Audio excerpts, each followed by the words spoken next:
Hey friends, welcome to another week of the JOANNA WHALEY podcast. Before we get started, if you are an LGBTQ person, maybe you're a parent of a queer kid, or just somebody who needs spiritual support, you can go to patreon.com/JOANNA WHALEY for as little as $1 a month.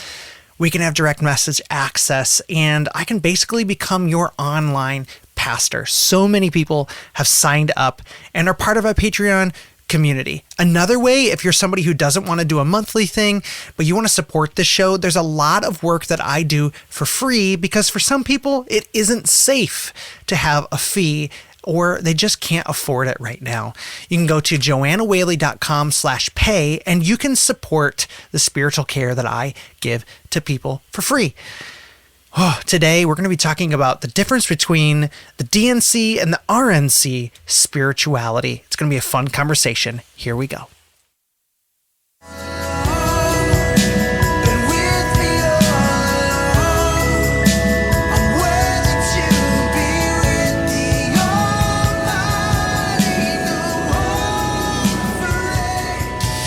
Hey, friends, welcome in to an awesome, exciting week of the JOANNA WHALEY podcast. For those watching live at JOANNA WHALEY Music on TikTok or on Facebook, we're so happy that you are here. I'm going to give some thoughts, and I already see people trying to call in. I will get to you as soon as I possibly can. I would love to hear from you. But have you had moments where you felt like you were watching history unfold? I have. I have had moments where I specifically remember being in ninth grade. I was in ninth grade on September 11th. I remember I was walking to my third hour class. It was economics with Mr. Rapp.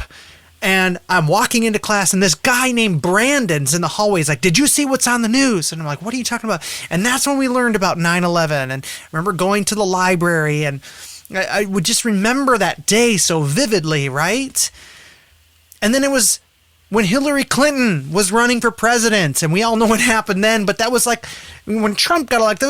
That was a historic moment. I remember it. We all remember COVID. Remember when that was all going down. There was a historical moment we watched play out before us, right? I was doing the dishes on January 6th, when the insurrection began, and I was watching Lester Holt with complete disbelief on live TV, watched it all play out.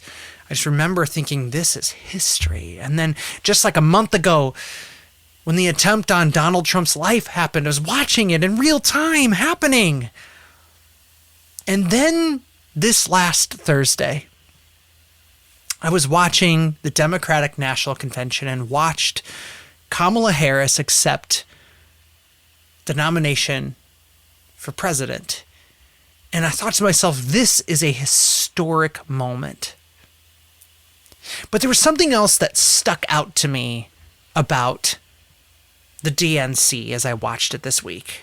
And so everybody knows I watched all of the Republican National Convention every minute. I watched every minute of this convention as well. And there was a stark difference in the spiritual tone of these two events. And so, they were so stark. And in just a moment, if you're watching live, I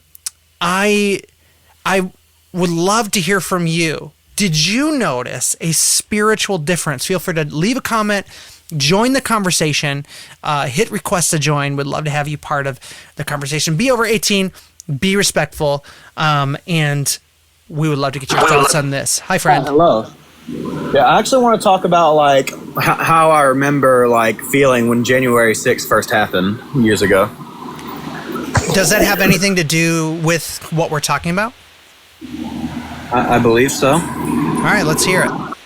So I remember way back when it happened, it seemed like such an alien thing to happen, And now when I think about it, it doesn't even seem like that big of a deal. Like it's gotten so normal because of how crazy things are right now. I see what you're saying. Yeah, I was like, wait, what? Oh yeah, just because of the things like, oh yeah. Yeah, it's like back then it was like, yo, what the hell? And now it's just like, oh yeah, that was the thing that happened. Did you see the meme? There's this meme where it was like the days of, you know, like how there's like, it's been this many days since an accident, but it's like this many days since a historical event. I love that. Yeah, like history's getting really crazy. Like just the other day, the craziest thing I've ever seen, it was this game called Minecraft, right? And like I was placing blocks and stuff, and there was like zombies and skeletons. There was these giant spiders, and everything in it is made of blocks. Your weapons are made of blocks, and it's like Fortnite too, because you can use a pickaxe. Gotcha. All right. Thanks for your thoughts, Fred. But yeah, this caller's right. I mean, it just seems like there's so many historical events happening over and over and over again, but I want to hear your thoughts. Like, did you notice the spiritual difference?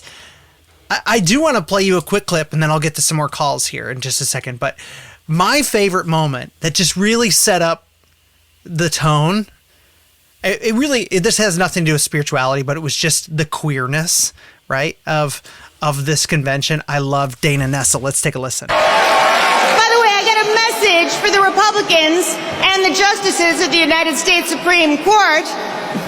You can pry this wedding band from my cold, dead, gay hand.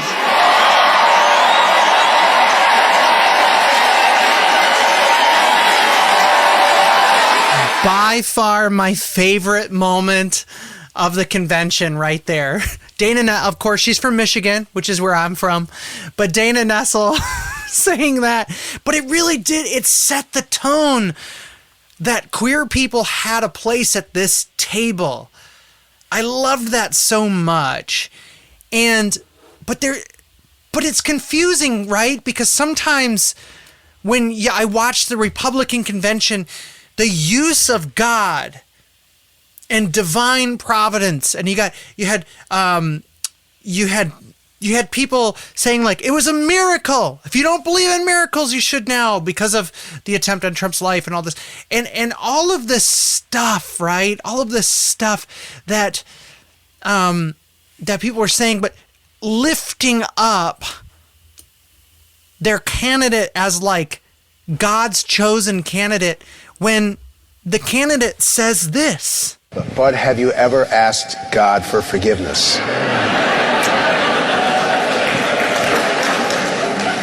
I'm not sure I have. I just go and try and do a better job from there. I don't think so. I think if I do something wrong, I think I just try and make it right. I don't bring God into that picture. I don't. Now, when I when we go in church and when I drink my little wine, which is about the only wine I drink, and have my little cracker, I guess that's a form of asking for forgiveness. And I do that as often as possible because I feel cleansed, okay? Stan, welcome in. What are your thoughts, friend? Stan, you there? 1, 2, just making sure my mic's working. You're there. Oh, yeah, just making sure. Yeah. So personal, I do think there is a spiritual difference between the two. Yeah. But I feel like I don't know how to explain it, but it's just like there were a lot of different, personalities at each, but I think it's the choice of personality that they choose to just. I think one point down that the DNC has is there's no Hulk Hogan.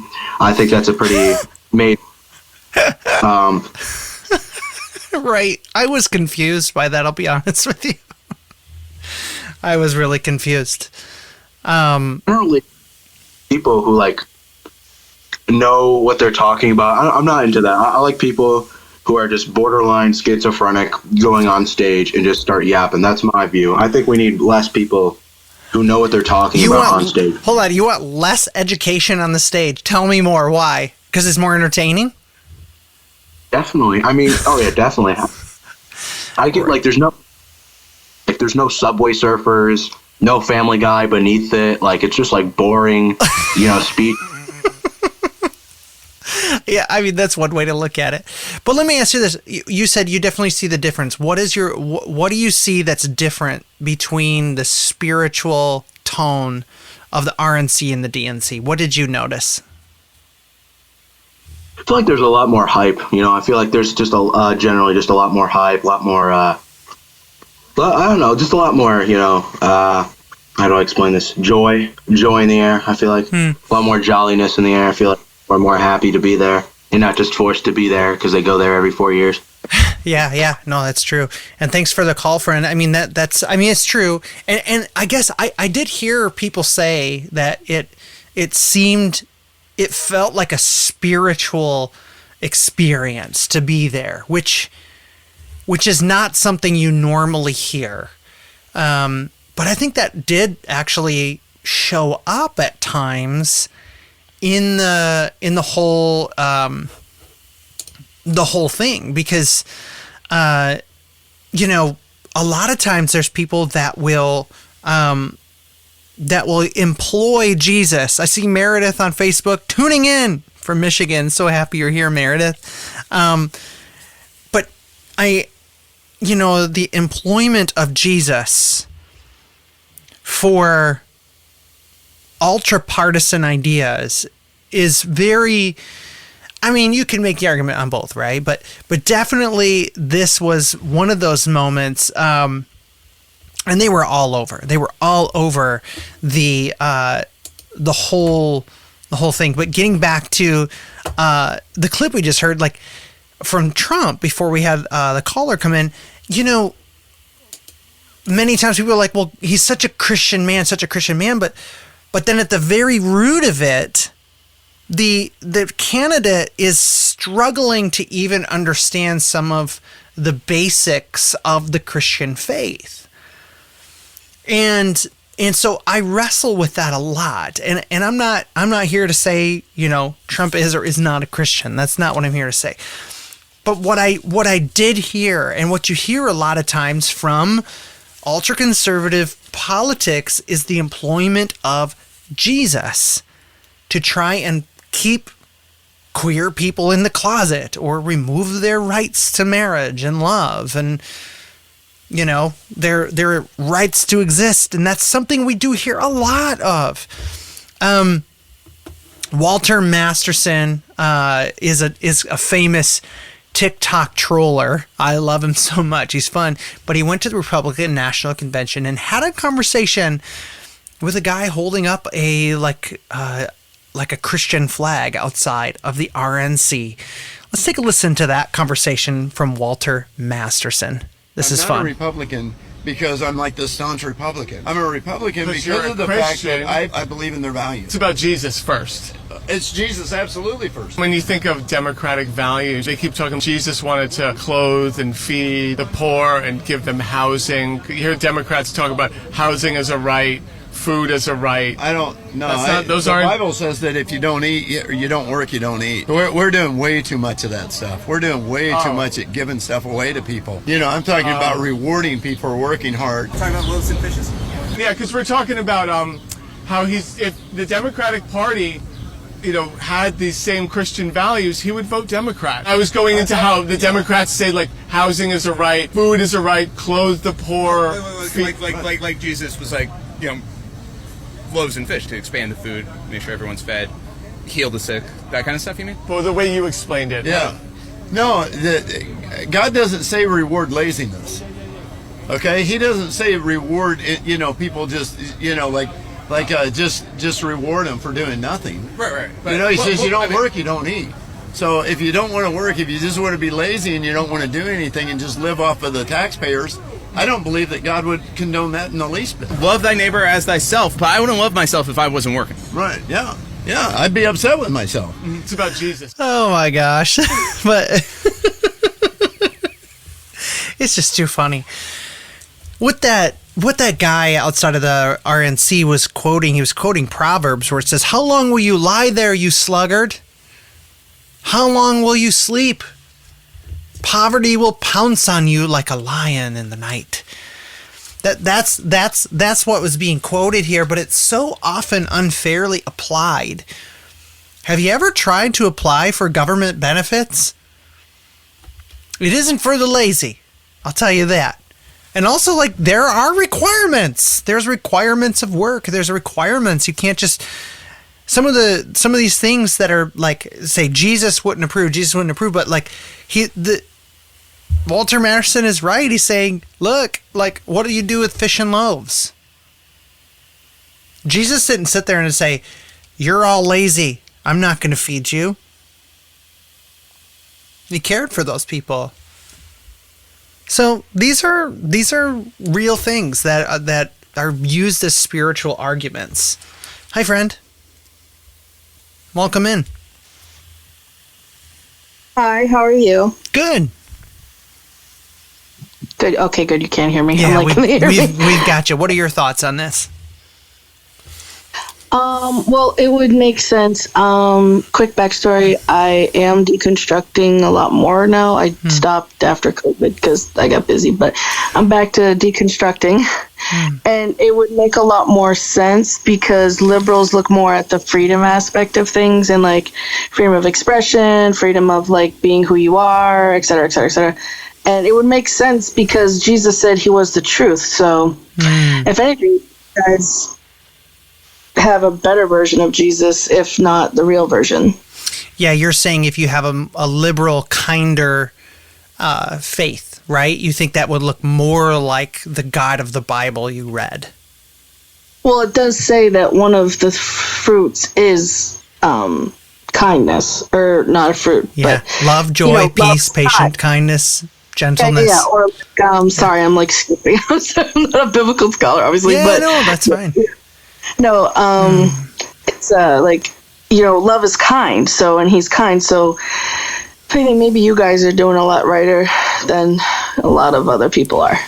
Yeah, well, tell me a little bit, if you don't mind sharing. I'd love to hear a little bit about that deconstruction process for you, because that means a lot of things for a lot of people. Well, okay, yeah. I got a really crazy story. We're here for it. We got time. Okay, so, obviously during COVID, we all kind of had that moment of like, oh my gosh, if I, Yeah, I came out as trans during that time. I get it. Oh, okay, there you go. And like, I was like, well, okay, if he's coming, I kind of got to the point where I was like, wait a minute. If he's coming, I don't even know his favorite color. Now, reckon I didn't grow up in the church, so I only been quote unquote saved for like maybe 10 years. So I'm slacking a little, but give me a break here. Anyway, and so I sat here, I was like, oh my God, like, excuse me, oh my gosh, I don't know if that offends you. Nope, doesn't. But I was sitting there. You'll hear me say the F word on this show, so don't.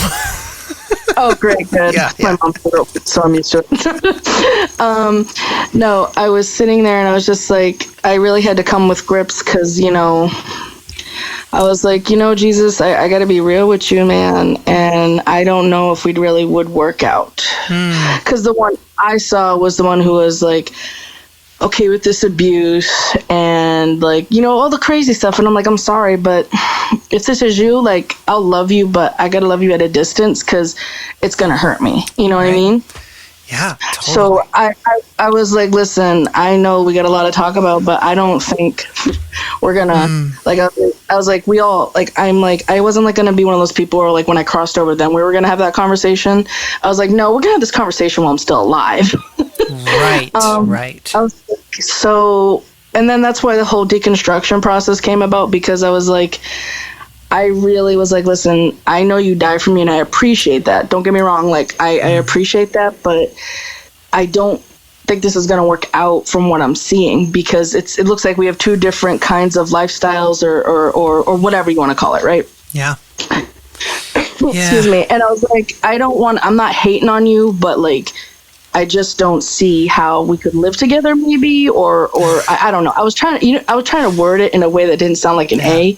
Yeah. I was like, yeah. It's like, it was like trying to break up with that boyfriend that you really liked, but is kind of a turd. Yeah. Or like, kind of like, listen, I care for you deeply, and I appreciate what you did for me, but it's just giving sus vibes. It's giving like I'm gonna be in the military for the rest of our relationship, so don't bother. Yeah, like, yeah. Getting to know me. You're not in the Lord's army? I'm not even starting. I'm like, listen. we just had them say like aliens are real and you didn't come down. So I'm like, listen, you're telling me you don't even want to be with me. So I appreciate what you did, but you are literally telling me all you want me to use you for is your salvation, which although appreciative, I wanted more, and you